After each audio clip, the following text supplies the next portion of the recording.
इस खबर के प्रायोजक हैं ज्ञानदेव पब्लिक स्कूल, बासी जप्ती माफे, देवतपुर, आजमगढ़। सीबीएसई पैटर्न, पूर्णतः अंग्रेजी माध्यम, कक्षा नर्सरी से 12वीं तक विज्ञान और गणित सुविधाएं उपलब्ध हैं। स्वच्छ व शांत वातावरण, स्मार्ट क्लासेज, कंप्यूटर शिक्षा, वाहन की सुविधा उपलब्ध है। इसके साथ ही प्रशिक्षित शिक्षकों द्वारा शिक्षण कार्य संपादित होता है। अधिक जानकारी के लिए स्क्रीन पर दिख रहे नंबरों पर संपर्क करें।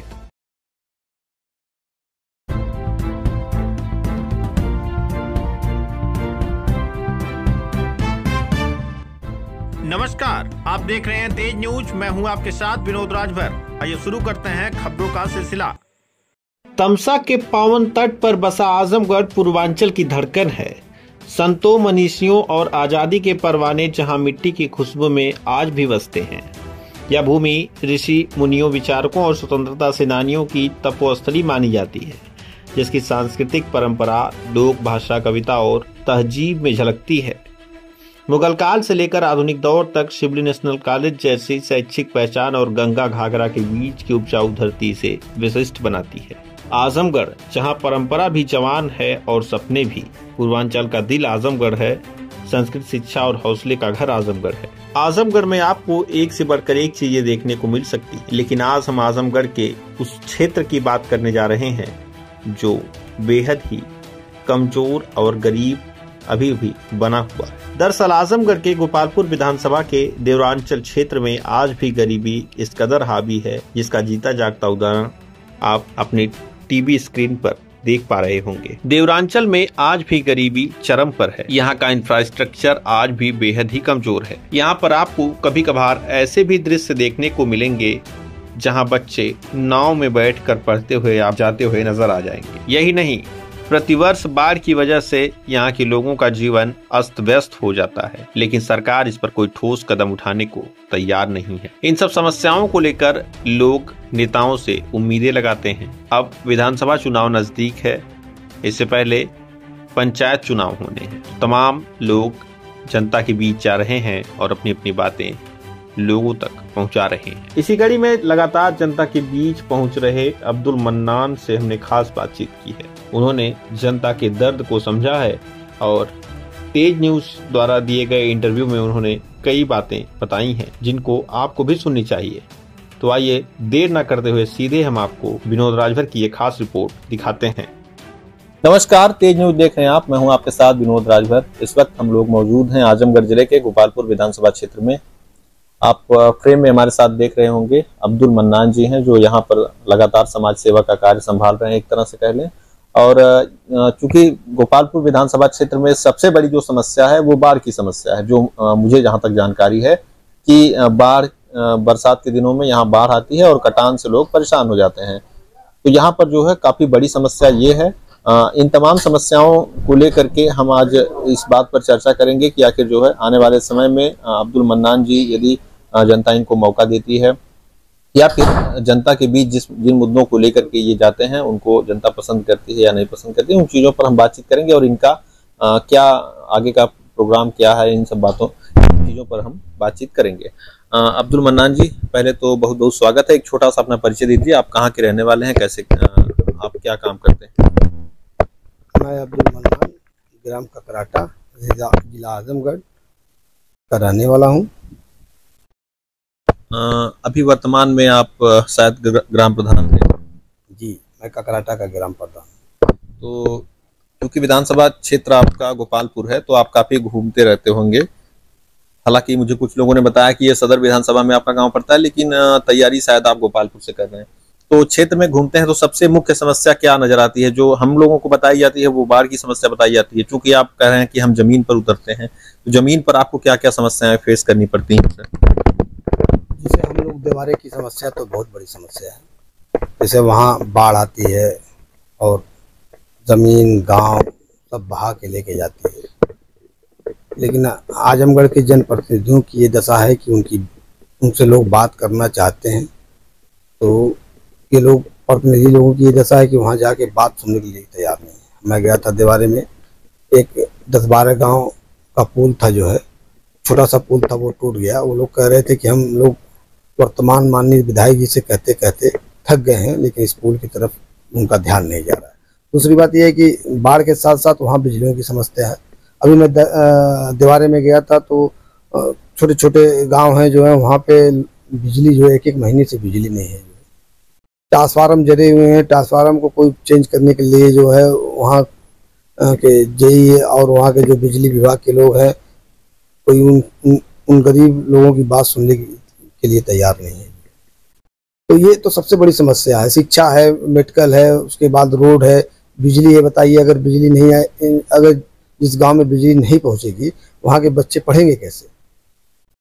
यहाँ रास्ते की वजह से, चूंकि आप बता रहे हैं कि अस्पताल की भी समस्या है, मेडिकल अस्पताल यहाँ पर बहुत कम है, तो रास्ता ना होने की स्थिति में यहाँ पर कभी ऐसा भी आपको फील हुआ है कि लोग मौत के कगार पर पहुंच जाएं इलाज के अभाव में?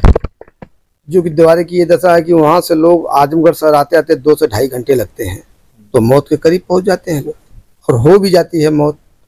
लेकिन उनकी बात कौन करेगा?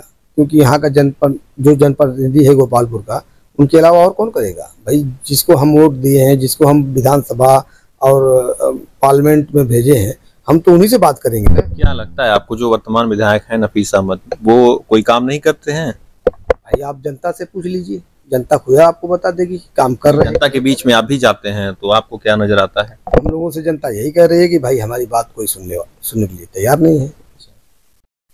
हम जदीद दीवारे में थे, बता रहे थे लोग, हम गए जदीद दीवारे में 1 महीने से ट्रांसफार्मर जला हुआ है। बताइए, बिजली विभाग और जनप्रतिनिधियों की ये जिम्मेदारी होती है, लेकिन कोई पूछने के लिए तैयार नहीं है। सरकार की भी कुछ जवाबदेही होगी?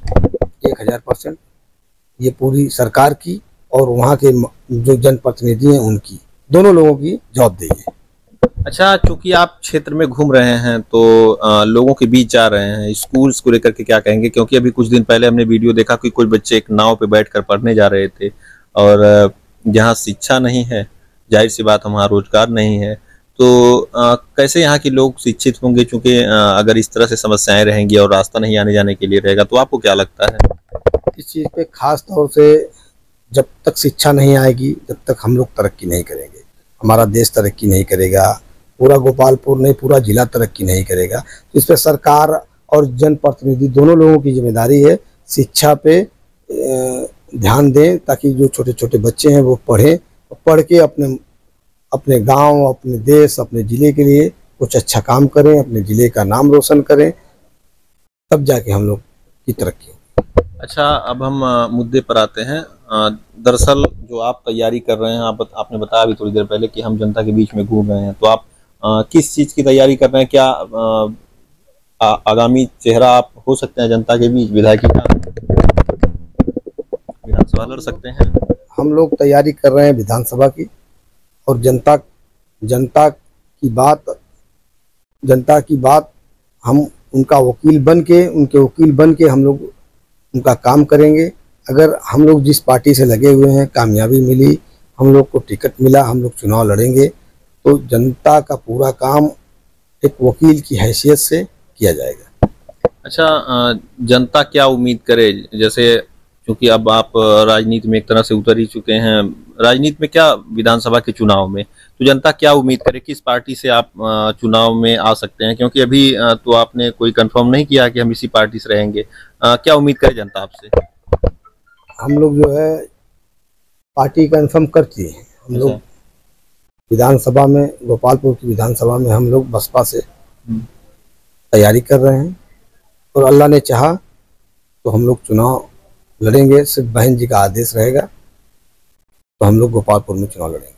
जनता के लिए आपकी प्राथमिकता क्या होगी? अगर आप मान लीजिए आपको जनता मौका देती है, तो आपकी प्राथमिकता क्या होगी? कौन सा काम आप सबसे पहले जनता के लिए करना चाहेंगे? हम जनता के लिए सबसे पहले काम करना चाहेंगे शिक्षा और मेडिकल, और बाढ़ग्रस्त लोगों की समस्या, जो कि उनके लिए बांध बनवाना, उनके लिए समस्या, जो विधानसभा अगर हम लोग पहुँचे तो विधानसभा में ये प्रस्ताव रख के कि भाई हमारे क्षेत्र के लोगों का घर गांव सब बह जा रहा है, तो उसकी व्यवस्था की जाएगी, जो है प्लान किया जाएगा, उस हिसाब से बात की जाएगी विधानसभा में, सरकार से बात की जाएगी, रोड से लेकर सड़क तक लड़ेंगे भाई, क्योंकि जनता की आवाज़ तभी हम उठा सकते हैं जब हम विधानसभा पहुँचेंगे। अच्छा, वर्तमान विधायक, सांसद समाजवादी पार्टी के दोनों लोग हैं, और चूंकि जनता को बाढ़ की समस्या से निजात दिलाने की सरकार भी बात कर रही थी और वर्तमान सांसद भी बात कर रहे थे, हालांकि रघुआ बात कर रहे थे तो वो हार चुके हैं चुनाव, तो क्या लगता है आपको ये लोग निजात दिला पाएंगे बाढ़ की समस्या से? 1.5 साल हो गया चुनाव हुए। 1.5 साल में माननीय संसद जी से सवाल किया जाए कि 1.5 साल में कितनी बार दीवारें का दौरा हुआ, क्योंकि यहाँ ये देता है कि कार्यकर्ता चुनाव जिता के भेज दिया। 1.5 साल में न कार्यकर्ताओं का नाम किसी को पता है, न कार्यकर्ता के बारे में किसी को पता है। जिले पे आते हैं, विधायकों से भेंट करते हैं और फिर लखनऊ के लिए रवाना हो जाते हैं। तो आपको कोई उम्मीद नहीं लग नहीं रहा? हमको कोई उम्मीद नहीं लग रही, क्योंकि जब तक कार्यकर्ताओं से मिलेंगे नहीं तब तक कार्यकर्ताओं की बात होगी नहीं। चलिए, देखा आपने, हमने अब्दुल मन्नान जी से खास बातचीत की है और उन्होंने तमाम मुद्दे रखे हैं जनता के बीच में, वो लगातार जा रहे हैं और जनता से उनकी समस्याओं को जान रहे हैं और भरसक प्रयास कर रहे हैं उनकी समस्याओं को दूर किया जा सके। लेकिन समस्याओं को दूर करना एक जनप्रतिनिधि ही कर सकता है, उनकी बातों को लोगों के बीच में रख सकता है, शासन प्रशासन के बीच में रख सकता है। तो ऐसे में अभी जो है ये तैयारी कर रहे हैं और जनता से उम्मीद कर रहे हैं कि जनता इनको जो है आने वाले समय में मौका देगी। फिलहाल बातचीत का सिलसिला और भी नेताओं से हम लोग जारी रखेंगे। ऐसी तमाम खबरों के लिए आप देखते रहें तेज न्यूज़। धन्यवाद।